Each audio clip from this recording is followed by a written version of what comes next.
नमस्कार। वोट यात्रा को लेकर हम पहुंचे हैं ओंकारेश्वर। ओंकारेश्वर ज्योतिर्लिंग जो 12 ज्योतिर्लिंगों में प्रमुख ज्योतिर्लिंग माना जाता है, चौथे स्थान पर ओंकारेश्वर ज्योतिर्लिंग का वर्णन किया गया है। 12 ज्योतिर्लिंगों के जो श्लोक है उसमें आज हम वोट यात्रा के जरिए यहाँ जानेंगे कि इस बार जो है देश भर के मतदाता, क्योंकि यहाँ देश भर के अनेक अनेक स्थानों से यहाँ लोग पहुँचते हैं, तो उनसे जानेंगे कि वे देश में प्रधानमंत्री के रूप में किसे देखना चाहते हैं।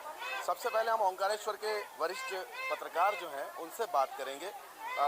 आप ये बताइए, यहाँ ओंकारेश्वर में जो बाहरी लोग आते हैं उनको लेकर के क्या स्थिति है, पहले ये बताएं। ओंकारेश्वर की भौगोलिक स्थिति ऐसी है कि यहाँ पर ज़्यादा फैलाव मंदिर के आसपास नहीं किया जा सकता। इसलिए क्या होता है कि जब भीड़ अधिक होती है तो अंदर गर्भगृह भी छोटा है, तो लोगों को ज़बरदस्ती जल्दी जल्दी निकालना भी पड़ता है। दूर से दर्शन भी नहीं करा सकते, बिल्कुल नज़दीक जाकर के दर्शन करना पड़ता है। जैसे उज्जैन में डाउन में भगवान थे, इसलिए उन्होंने खोद करके चारों तरफ से काफ़ी फैलाव कर दिया, तो वो दूर से ही दर्शन करा के बाहर निकाल रहे हैं। लोगों को शिकायत तो रहती है कि हमसे 300 रुपये लिया है, 500 रुपये लिया है, टिकट लिया। जनरल लोग भी ये शिकायत करते हैं कि हमको पकड़ के निकाल दिया। तो वो तो इतनी भीड़ में 1 लाख आदमी 2 लाख आदमी को दर्शन कराना बड़ा मुमकिन होता है जी। कुल मिलाकर यहाँ मतलब प्रतिदिन 1 से 2 लाख जो है श्रद्धालु पहुँचते हैं दर्शन के लिए। श्रद्धालु यहाँ आप देख रहे हैं एक लंबी कतार लगी हुई है और लोग अपनी बारी का इंतजार कर रहे हैं। ओंकारेश्वर ज्योतिर्लिंग मंदिर के हम प्रवेश द्वार के बाहर ही खड़े हुए हैं। हम इन्हीं लोगों से जानेंगे कि इस बार देश में प्रधानमंत्री के रूप में किसे देखना चाहते हैं। आप कहाँ से भाई साहब? रीवा से। रीवा से। आपने वोट किया? हाँ किया। इस बार देश के प्रधानमंत्री के रूप में आप किसे देखना चाहेंगे? नरेंद्र मोदी जैसे प्रधानमंत्री को हम लोग बार बार चाहेंगे। क्या खास किया है उन्होंने? उन्होंने 370 जैसी धाराओं का अंत कर दिया और देश को एक करने में जो है अपना पूरा जीवन लगाया है। और कश्मीर जैसे मुद्दा को उन्होंने खत्म किया, बनारस जैसे मंदिर को उन्होंने उद्धार किया, उज्जैन जैसे महाकाल मंदिर को भी उन्होंने बहुत अच्छे ढंग से सजाया है और देश लगभग आज विश्व में जाना पहचाना जाने लगा है। इसलिए हम लोग चाहेंगे कि प्रधानमंत्री मोदी ही रहे। प्रधानमंत्री नरेंद्र मोदी बने, यह कहना है ओंकारेश्वर की लाइन में लगे हुए एक दर्शक का। यहाँ काफ़ी सारे लोग हैं, ये महिला वर्ग भी यहाँ मौजूद है, इन्हीं से जानेंगे। दीदी ये बताइए, देश में चुनाव चल रहे हैं, इस बात को लेकर कि देश का प्रधानमंत्री कौन हो?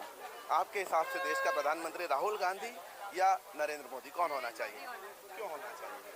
क्योंकि देश में बहुत से विकास किए हैं, नरेंद्र मोदी होना चाहिए। यहाँ हम जहाँ बात कर रहे हैं युवा वर्ग से, युवा वोटर से, उनका भी कहना है कि वे प्रधानमंत्री के पद पर नरेंद्र मोदी को ही देखना चाहते हैं। आप कहाँ से हैं? हाँ जी, सनावत से। सनावत से। आपने अभी इस बार वोटिंग की या आप पहली बार वोटिंग करेंगे? पहली बार करेंगे। इस बार क्या सोच करके आप मतदान करेंगे? कुछ भी अच्छा, बहुत अच्छा मतलब कर रहे हैं मोदी जी, जो भी कर रहे हैं अभी तक तो मेरी नज़र में बहुत अच्छा हुआ है जो भी हुआ है। तो यहाँ हम जहाँ देख रहे हैं युवा वर्ग जो है उनका रुझान जो है प्रधानमंत्री के रूप में नरेंद्र मोदी को देखना चाहते हैं। और भी हम काफ़ी भीड़ है यहाँ। एक पंडित आते हुए दिखाई दे रहे हैं, सब्जी बेचती हुई ये महिला है। आप यहीं की रहने वाली हैं? हाँ। क्या नाम है आपका? शीला। शीला जी, ये जो अभी चुनाव होने वाले हैं, क्या सोच करके आप मतदान करेंगे? हम यही सोचेंगे कि सस्ता ही करे, कोई अच्छा कुछ करे, यही सोच के हम मैंने कि चुनाव में वोटिंग देंगे। अब इतनी महंगाई होती जा रही है तो कुछ नीचा करे। अब ऊपर ऊपर जाएगा तो कोई कहता कि ये इतना निकालेंगे, कोई कहता ये इतना निकालेंगे, तो बताओ किसके तरफ देना वोटिंग? अब ये जीत जाते नहीं, वो कुछ इतना निकालते नहीं, कोई वो इतना निकालते, तो बताओ किसके तरफ देना वोटिंग? कुल मिला के जो आम मतदाता है महंगाई को लेकर परेशान है। बस महंगाई लेके परेशान। अब कमाने वाले 2 जन, खाने वाले तो 6 जन, तभी बताओ क्या करेगा इंसान फिर? तो यार जैसा कि हम देख रहे हैं कि आम मतदाताओं से भी हमने चर्चा की है। आम मतदाताओं का कहना है कि महंगाई को कम किया जाना चाहिए। महंगाई भी एक मुद्दे के रूप में जो है सामने है। हम अभी और भी यहाँ काफ़ी सारे लोग हैं, क्योंकि तीर्थ नगरी ओंकारेश्वर है जहाँ पूरे देश भर से अनेक स्थानों से लोग यहाँ पहुँचते हैं। हम उन्हीं से बात करेंगे। आप रुकिए, ये बताइए आप कहाँ से हैं? छत्तीसगढ़, भिराई। छत्तीसगढ़ से हैं। इस बार जो वोटिंग हुई है छत्तीसगढ़ में हो चुकी है, आप प्रधानमंत्री के रूप में किसे देखना चाहेंगे? हम मोदी जी को ही देखना चाहेंगे। मोदी जी ने ऐसा क्या कर दिया? मोदी जी ने हर जगह जो डेवलपमेंट जो है पूरे राज्यों में, चाहे पूरे देश में ले लो, तो हर जगह बहुत अच्छे सड़क योजना, जितने भी घर योजना हो गए, बहुत अच्छा तो किए। छत्तीसगढ़ में आप कहाँ से हैं? छत्तीसगढ़ में दुर्ग जिला भिलाई से। दुर्ग से हैं आप। जिले में। तो दुर्ग में इस बार वोटिंग हुआ है, किस तरह का हुआ है? बहुत अच्छा वहाँ पे वातावरण रहा है और हवा जो रही है मोदी जी की लहर रही है, जैसे कि विधानसभा चुनाव में भी रहा है वैसे ही लोकसभा चुनाव में भी सेम लहर है। प्रधानमंत्री कैसा होना चाहिए? अब राम मंदिर तो बन चुका है, अब अगर देश में अब आप पंडित हैं, क्या उम्मीद करते हैं, क्या और होना चाहिए? राम मंदिर तो बन चुका है, तो मोदी बढ़िया काम करा रहा है। मोदी जैसा ही प्रधानमंत्री चाहिए। मोदी जैसा ही प्रधानमंत्री चाहिए, क्या राय है आपकी? देखो हमारी राय तो ये है, मोदी जी बहुत अच्छे हैं, मगर जो ये गवर्नमेंट जो सेक्टर हैं इनको ठेका पे जो दे रहे हैं ना, थोड़ा ये हमें अटपटा लग रहा है। और एक क्या है, जनरल के लिए नौकरियां कम मिल रही हैं, हालांकि 10% उन्होंने जो आरक्षण दिया है हमारे लिए जनरल भाइयों को, उससे हमें बहुत लाभ मिला है। और एक जो है ST SC कोटे से जो आते हैं वो 40% 30% में गवर्नमेंट नौकरी लग रहे हैं, अपने जो जनरल वाले नौकरी नहीं लग पा रहे हैं फुल मेहनत करते हुए, ये थोड़ी निराशा है। ये जो आरक्षण का जो मुद्दा है ये एक समान होना चाहिए। देश में एक संविधान, एक कानून, सभी जो नागरिक हैं, सभी देश के देशवासी हैं, तो सबके साथ एक सा वार्तालाप होना चाहिए। तो 3 एक्ट में जो हमारे जो है कोई भी झगड़ा हो या नहीं हो, हर कोई हमसे गाली दे देता है कि मेरे से ये छुआछूत में ये बोला है पंडित जी ने, जनरल वालों ने ये बोला है, और केस लगा देते सीधा अंदर चला जाता है जनरल वाला। कुल मिला के व्यवस्था में सुधार चाहते हैं आप। ये बताइए भाई साहब, चुनाव सामने है और अभी ओंकारेश्वर के लोग भी अपने मताधिकार का उपयोग करेंगे। इस बार जो है यहाँ के लोग क्या सोच करके मतदान करेंगे? आपको कौन चाहिए प्रधानमंत्री? मैं बाहर से हूँ, यहाँ का मुझे मालूम नहीं है। अच्छा, आप बाहर से देश की बात कर सकते हैं। देश के लिए 2 प्रमुख नाम जो है चर्चा में है, एक और राहुल गांधी और एक और प्रधानमंत्री के रूप में नरेंद्र मोदी जी। आप किसे देखना चाहेंगे और क्यों देखना चाहेंगे? जी, जैसे हमने कभी देखा है, जैसे कांग्रेस के राज में हमारे उधर कुछ हुआ नहीं था, और जब से मोदी जी आए हैं तो काफ़ी सारी सुविधाएं भी हुई है बच्चियों के लिए, खास करके जो सभी जो सब जाति की जो बच्ची हैं उनके लिए, सभी के लिए ही, और सभी लड़कों के लिए भी।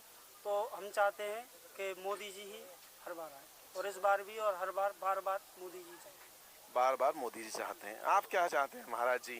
क्या नाम है आपका? चाहिए सब बार बार। क्यों चाहिए? मोदी जी ने अच्छा काम किया है, उन्होंने सुविधा दी है ना, अच्छी सुविधा दे रहे हैं मोदी आप एक युवा वोटर हैं, पंडित हैं, आप पंडिताई करते हैं, तो ये बताइए कि युवा वर्ग क्या सोचता है देश के प्रधानमंत्री के रूप में, किससे होना चाहिए और क्यों होना चाहिए? अगर युवा वर्ग सोचता है देश के बारे में तो युवा वर्ग बेशक मोदी जी को ही चाहेगा। जैसे अगर सनातन धर्म के लिए हम जाएं तो मोदी योगी जैसे यहाँ पे राजनेता हैं जिन्होंने हमें सनातन धर्म के लिए बहुत प्रेरित किया है, तो हम चाहेंगे आने वाले टाइम में भी मोदी योगी जैसे ही राजनेता यहाँ पे हों, क्योंकि उनके कारण अगर युवा वर्ग जो है वो गवर्नमेंट जॉब के लिए भी अग्रसर है, प्राइवेट जॉब के लिए भी अग्रसर है, तो मोदी योगी ने प्राइवेट सेक्टर हैं उनको भी आगे बढ़ाया, गवर्नमेंट सेक्टर को भी आगे बढ़ाया। बेशक अगर ब्राह्मण वर्ग की बात करें या फिर जनरल वर्ग की बात करें, उनको 10% आरक्षण दिया है, जिसके कारण हम बहुत सपोर्ट में हैं फिलहाल। तो EWS के माध्यम से जो के माध्यम से, और आगे भी अगर यही चीज़ सुचारू रही, यही राजनीति रही और यही सरकार रही, तो बेशक बहुत कुछ अच्छा होगा। बहुत कुछ अच्छा होगा। तो दोस्तों और भी पंडित यहाँ हमारे बीच आ चुके हैं। पंडित जी थोड़ा सा ऐसे आ जाए तो आपसे बात करने में आसानी रहे। आप मंदिर पुजारी हैं, मंदिर के ओंकारेश्वर मंदिर से ही हैं जी, कर्मचारी ब्राह्मण भी हैं। तो आप ये बताइए, अभी चुनाव है सामने, ओंकारेश्वर में भी चुनाव होना है, 13 मई को मतदान करेंगे, क्या सोच करके मतदान करेंगे आप? बहुत अच्छा मतदान जाएगा कानेश्वर भाई के लिए, सांसद हैं हमारे खंडवा क्षेत्र के, और बहुत तेज़ी से ही मतदान वोट ज़्यादा डलेगा। यहाँ पर अच्छा विकास करा है भाजपा ने, और जब से नारायण पटेल जी यहाँ पर मानधाता में आए हैं तो तेज़ी से ही चल रहा है विकास। यानी कुल मिलाकर के आप जो है भाजपा के समर्थन में दिखाई दे रहे हैं। क्यों दिखाई दे रहे हैं, ऐसा क्या है? नहीं, भाजपा ने ही तेज़ी बढ़ाई है यहाँ पर विकास के मामले में, तो भाजपा ही की तारीफ करेंगे सभी लोग, मानधाता। आप क्या कहेंगे पंडित? हम तो बीजेपी को ही चाहेंगे, मोदी जी, सिर्फ मोदी, सिर्फ मोदी। और ये अब की बार 400 पार का एक नारा चल रहा है, वो कैसा है? बिल्कुल बिल्कुल पार होगा। पंडित लोग कोई अनुष्ठान करेंगे मिल करके कि वही मोदी जो है चुनाव जीते? किस तरह का अनुष्ठान कर रहे हैं मोदी के लिए? ऑल इंडिया ओवर में अनुष्ठान चल रहा है मोदी जी के लिए पंडितों का। तो अब ये पंडिताई तो क्या है, हमारा पेशा है, और हम जब ब्राह्मण घर में हमने जब जन्म ले लिया तो कर्मकांड सीखना भी हमारा जरूरी है। मगर ये कर्मकांड हम इसलिए कर रहे हैं मजबूरी में, हमारे लिए कोई गवर्नमेंट नौकरियां नहीं है, मजबूरी में करना पड़ता है। इसमें भी हमको जो है दर की ठोकर। पंडित जी ये बताइए, आपने कहा कि मोदी जी के लिए पूरे देश में अनुष्ठान चल रहा है, किस तरह का अनुष्ठान चल रहा है? मोदी जी की विजयी के लिए चल रहा है। 400 पार ही होगा, डेफिनेट होगा 400 पार। तो दोस्तों आपने देखा कि इस तरह जो है यहाँ का जो बुद्धिजीवी वर्ग है, ओंकारेश्वर के पंडित हैं, वे भी जो है भारतीय जनता पार्टी के जो नेता है, मुखिया है, प्रधानमंत्री के रूप में नरेंद्र मोदी को देखना चाहते हैं। एक यहाँ एक युवा हमें दिखाई दे रहे हैं जो यहाँ बाजार में प्रसाद वितरण करते हैं, प्रसाद बेचने का काम करते हैं। इस बार चुनाव है, सामने है, लोकसभा के चुनाव हैं, आप किसे प्रत्याशी चुनेंगे? हम तो पहली बार यहाँ से है नहीं, महाराष्ट्र से। आप महाराष्ट्र से, ये बताइए प्रधानमंत्री के रूप में आप किसे देखना चाहेंगे? उसमें कोई इंटरेस्ट नहीं है। चलिए, कुछ ऐसे युवा भी हैं जिन्हें राजनीति से कोई लेना देना नहीं है, कोई इंटरेस्ट नहीं है, सिर्फ अपने काम में रुचि रखते हैं। लेकिन यहाँ कई ऐसे नए नए लोग यहाँ पहुँच रहे हैं जिनसे हम बात करेंगे। वोट यात्रा हमारी इस वक्त तीर्थ नगरी ओंकारेश्वर में है और हम यहीं लोगों से, आम लोगों से राय जान रहे हैं। यहाँ हमें पंडित पुजारी भी दिखाई दे रहे हैं। पंडित जी, क्या नाम है आपका? मेरा कृष्णानंद शर्मा। पंडित जी, लोकसभा चुनाव सामने हैं और यहाँ जो आप यहीं के हैं, दो प्रत्याशी प्रमुख है भारतीय जनता पार्टी और कांग्रेस के, क्या मुद्दे हैं और आप क्या सोच करके अपने मतदान का उपयोग करेंगे? देखो, हम तो देश में ये सनातन की जो रक्षा हो, हमारे देशवासियों की सुरक्षा हो, इस चीज़ पे सोच के मतदान करेंगे। ये तीर्थ नगरी ओंकारेश्वर है, पूरे देश भर के लोग यहाँ आते हैं। सनातन की जय जयकार हो और सनातन का हमेशा डंका बस्तर है और पूरा देश, भारतवर्ष का पूरा विश्व कुशल मंगल और अमन चैन में रहे, ये हमारी। चलिए, तो पंडित जी ने कहा कि जो सनातन की बात करेगा उन्हीं के वो साथ रहेंगे और देश में कुशल मंगल हो, यह कामना किए। यहाँ हमें एक युवती, एक बिटिया दिखाई दे रही है, इन्हीं से चर्चा करेंगे। लोकसभा चुनाव सामने हैं और ओंकारेश्वर के लोग भी अपने मताधिकार का उपयोग करेंगे। दो पार्टी आमने सामने है। इस बार आप मतदान करने जाएंगी तो क्या सोचकर मतदान करेंगे? जो वोट के काबिल होगा उसी को वोट दिया जाएगा और मेरा बस यही मानना है कि जो भी चुनाव जीते हैं तो जनता को किस चीज़ से परेशानी हो, जनता की इच्छा के कार्य करे और जो भी कार्य करना है जनता की समस्याओं का समाधान करे। मैं सबसे यही बोलना चाहूँगी, वोट देना है तो जनता को बताना है कि कौन वोट जीतने के काबिल है और कौन नहीं है।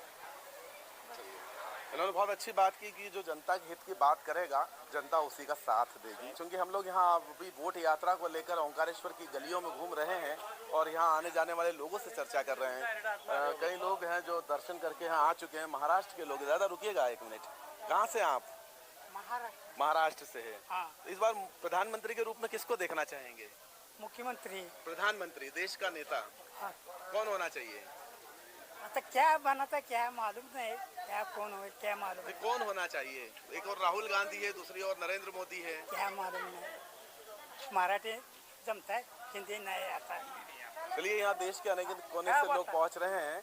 आप बताइए किसे प्रधानमंत्री के रूप में देखना चाहेंगे?